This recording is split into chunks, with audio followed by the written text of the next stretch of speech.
নমস্কার বন্ধুরা, ভক্তিমূলক কথা চ্যানেলে জানাই আপনাদের স্বাগত। বন্ধুরা, আশা করছি ঈশ্বরের আশীর্বাদে আপনারা সবাই ভালো আছেন এবং সুস্থ আছেন। আজকের ভিডিওটিতে একটি খুবই গুরুত্বপূর্ণ বিষয় নিয়ে আলোচনা করব। আজকে আলোচনা করব যে চৈত্র মাস চলাকালীন আপনারা এই বিশেষ 4 থেকে 5টি সংকেত যদি পেয়ে থাকেন, তাহলে এই সংকেতগুলির সম্পর্কে কাউকে বলবেন না, একেবারেই চুপচাপ থাকবেন। জানবেন মা লক্ষ্মীর কৃপায় আপনাদের জীবনে ভাগ্য পরিবর্তন হতে চলেছে।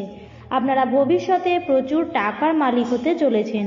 দেখুন বন্ধুরা, আমাদের হিন্দু সনাতন ধর্মে এমন কিছু শুভ সংকেতের বিষয়ে উল্লেখিত রয়েছে, সেগুলি যদি আপনারা বিশেষ বিশেষ কিছু মাসে আপনারা যদি পেয়ে থাকেন, তাহলে কিন্তু জানবেন যে স্বয়ং ভগবান সেই সংকেতগুলো আপনাদের বা সেই সব মানুষদের বা সেই সব জাতক জাতিকাদের পাঠায়, যাদের কিন্তু খুব তাড়াতাড়ি ভাগ্য পরিবর্তন হতে চলেছে সামনেই।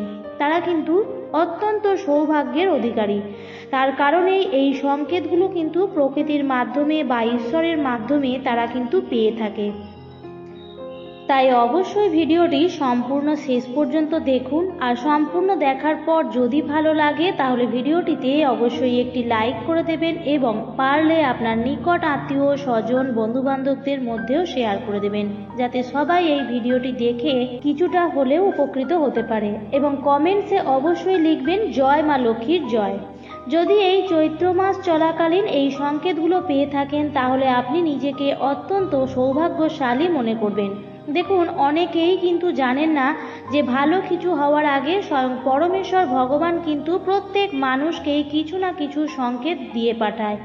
এইগুলো কিন্তু অত্যন্ত শুভ সংকেত হয়, এবং এই সংকেত পেলে আপনারা কিন্তু এইটুকু বুঝতে পারবেন যে আপনারা এবার সৌভাগ্যের অধিকারী হতে চলেছেন।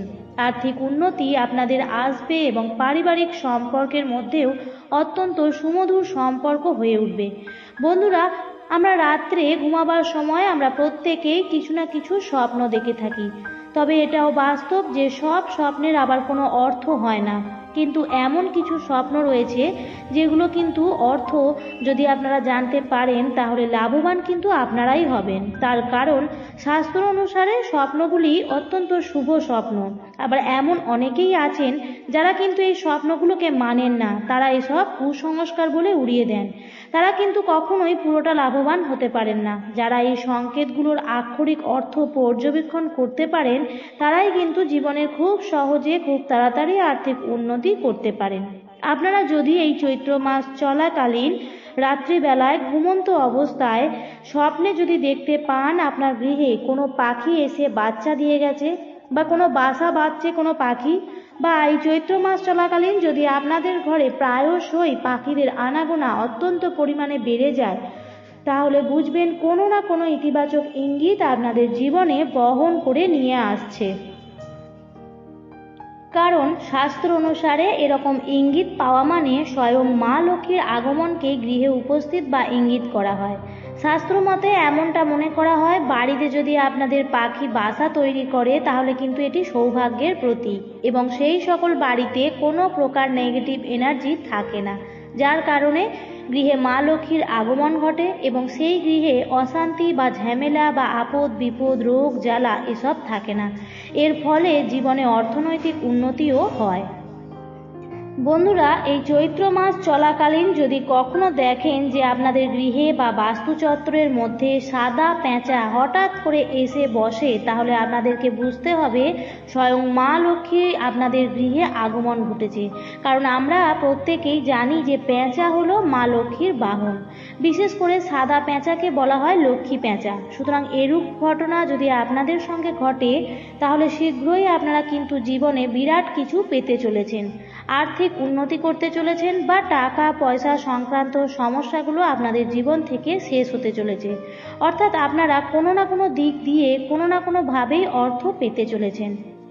দ্বিতীয়ত যে সংকেতটির কথা বলবো আপনাদের, তা হলো কখনো যদি আপনারা এই চৈত্র মাস চলাকালীন যদি আপনারা দেখেন যে যদি আপনাদের ঘরের ভিতরে কালো পিঁপড়ে অত্যন্ত পরিমাণে বৃদ্ধি পেয়েছে বা তারা নিজের মতো ঘরের মধ্যে ঘোরাঘুরি করছে বা কালো পিঁপড়ের দল মুখে খাবার নিয়ে সামনের দিকে এগিয়ে যাচ্ছে, তাহলে বুঝবেন যে আপনারা কোনো না কোনো মাধ্যমে খুব তাড়াতাড়ি অর্থ পেতে চলেছেন এবং ইনকামের বিভিন্ন পথ খুঁজে পাবেন, অর্থাৎ জীবনে আপনারা আর্থিক উন্নতি করতে পারবেন। বন্ধুরা, কালো পিঁপড়ে কিন্তু অত্যন্ত নিরীহ হয় এবং এরা অত্যন্তই পরিশ্রমী এবং প্রভু নারায়ণ কালো পিঁপড়ের উপর অত্যন্তই প্রীতি রাখেন। তাই কোনোভাবেই গৃহে যদি কালো পিঁপড়ে থাকে তাহলে তাকে আঘাত করবেন না বা মেরেও ফেলবেন না। জানবেন ভালো দিন খুব শীঘ্রই আপনাদের জীবনে আসতে চলেছে। তৃতীয় সংকেতটি হলো, দেখুন আপনারা প্রত্যেকেই জানেন যে শঙ্খ হলো মাতা লক্ষ্মীর অত্যন্ত প্রিয় একটি বস্তু। সুতরাং আপনারা যদি স্বপ্নে শঙ্খের দর্শন পান বা শঙ্খের ধ্বনি শুনতে পান, তাহলে কিন্তু এটিও একটি ইতিবাচক ইঙ্গিত আপনাদের জীবনে বহন করে নিয়ে আসতে পারে। এছাড়াও আপনারা যদি সকালবেলায় ঘুম থেকে উঠে মন্দিরের ঘণ্টার ধ্বনি বা শঙ্খের ধ্বনি শুনতে পান, তাহলেও বুঝবেন আপনাদের জীবনে এবার দুর্ভাগ্য সরে গিয়ে সৌভাগ্যের উদয় হতে চলেছে। তবে আমি আগেই বললাম, এই সংকেতগুলোর মধ্যে কোনো একটি সংকেত যদি আপনারা এই চৈত্র মাসে পান, তাহলে কিন্তু কারোর সাথে এগুলি শেয়ার করবেন না বা কাউকে বলবেনও না, নতুবা কিন্তু এই সংকেতগুলির শুভ ফল নষ্ট হয়ে যাবে, কোনো বেনিফিট আপনারা পাবেন না।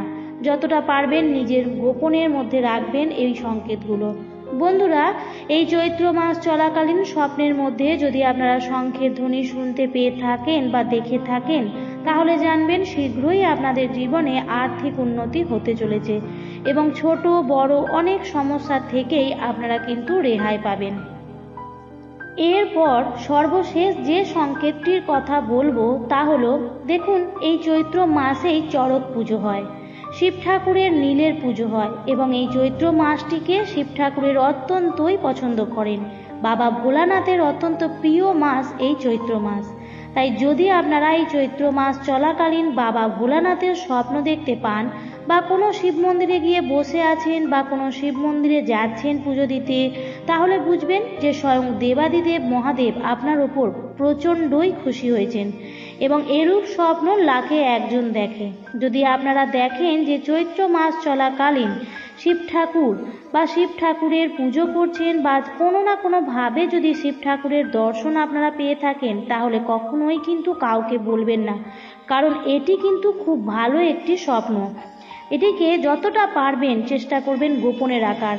এর সুফল তাহলেই আপনারা কিন্তু জীবনে লাভ করতে পারবেন। সমস্ত দুঃখ কষ্ট আপনাদের মুছে যাবে এরকম স্বপ্ন দেখলে। আর যে ব্যক্তি এরূপ স্বপ্ন দেখে থাকেন তিনি কিন্তু অত্যন্তই ভাগ্যবান, কারণ ভোলানাথকে স্বপ্নে দেখা কিন্তু কোনো সাধারণ ব্যাপার নয়। আপনার পুজোয় বা প্রার্থনায় স্বয়ং ভোলানাথ খুশি হয়েছেন বলেই আপনাকে স্বপ্নে দর্শন দিয়েছেন এবং আপনাকে বোঝানোর চেষ্টা করছেন হয়তো আপনার এই দুঃখের সময় আপনার খুব তাড়াতাড়ি কেটে যাবে। আপনি ঈশ্বরের উপর ভরসা রাখুন এবং বিশ্বাস রাখুন, দেখবেন বাবা ভোলানাথের কৃপায় সমস্ত দুঃখ কষ্ট আপনাদের মুছে যাবে।